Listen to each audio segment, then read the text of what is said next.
చూడండి friends, 10 litre బకెట్లో పెట్టినా కదా టమాటా. చూడండి ఎంత గుత్తులు గుత్తులు కాసింది, ఎంత పూలు అవుతుందంటే పూలు. ఇది వాటర్ సరిగా పోయాక ఇప్పుడు పెద్దగా అవుతలేదు, కొంచెం పెద్దగా అవుతుందేమో పూస్తా. దీంట్లోనే ఇది చెట్టు ఉంది అన్న కదా, ఇది ఆరెంజ్, ఇంకా పెద్దగా అవుతుంది.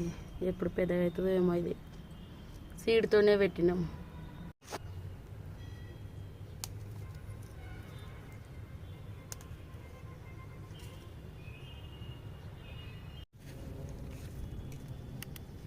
ఇది వచ్చేసి చిన్న జగ్గులో, ఇది కూడా 15 డేస్కి ఒకసారి తీస్తాను. చాలానే వస్తాయి ఇవి. జర వీడియో తీసేటప్పుడు డిస్టర్బెన్స్గా ఉంది, ఎందుకంటే తెంపాలి కదా, ఇవి కదులుతున్నట్టుంది. ఒకటి క్యాప్సికమ్ అయింది, 2-3 అయింది, తెంపేసిన. ఇంకా ఇప్పుడైతే ఒకటే ఉంది, పెద్దగా అవని ఉంచేసిన.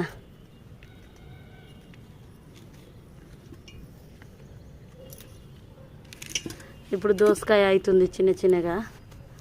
ఇంకా ఇప్పుడు దోసకాయ అవుతుంది. ఇది వాటర్ మెలను అయితే అవ్వదు, ఏదో ప్రాబ్లం వచ్చింది దీంట్లో, ఇంకా వేస్ట్. చూడండి ఒక్క చెట్టుకి ఎన్ని ఆనమైనాయి టమాటా.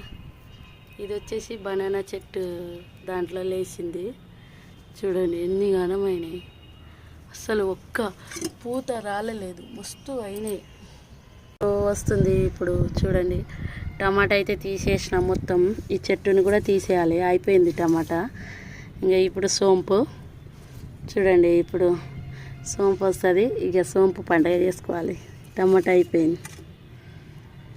ఇది చూడండి దోసకాయలు, ఇది దోసకాయలు చిన్న బనానా చెట్టు ఉంది కదా, దాంట్లో ఉంది. చూడండి ఎంత గుబురుగా అయింది. ఇంకా ఇప్పుడు కాస్తుంది దోసకాయ కూడా. చూడండి ఎంత చిన్న చెట్టు. క్యాప్సికమ్ బాబా ఇరిగిపోతుంది. ఇది చాలా ఏళ్ళది, కనీసం 1 సంవత్సరంన్నర అవుతుంది క్యాప్సికమ్.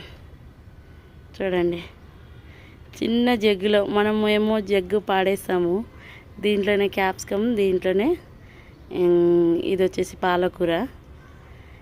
క్యాప్సికమ్ 2-3 అయినాయి, మొన్న తెంపేసిన. ఇది ఒక్కటైతే ఉంది, ఇంకా చిన్నగా ఉందని తెంపలేదు. ఇది ఒక్కటి ఉందనని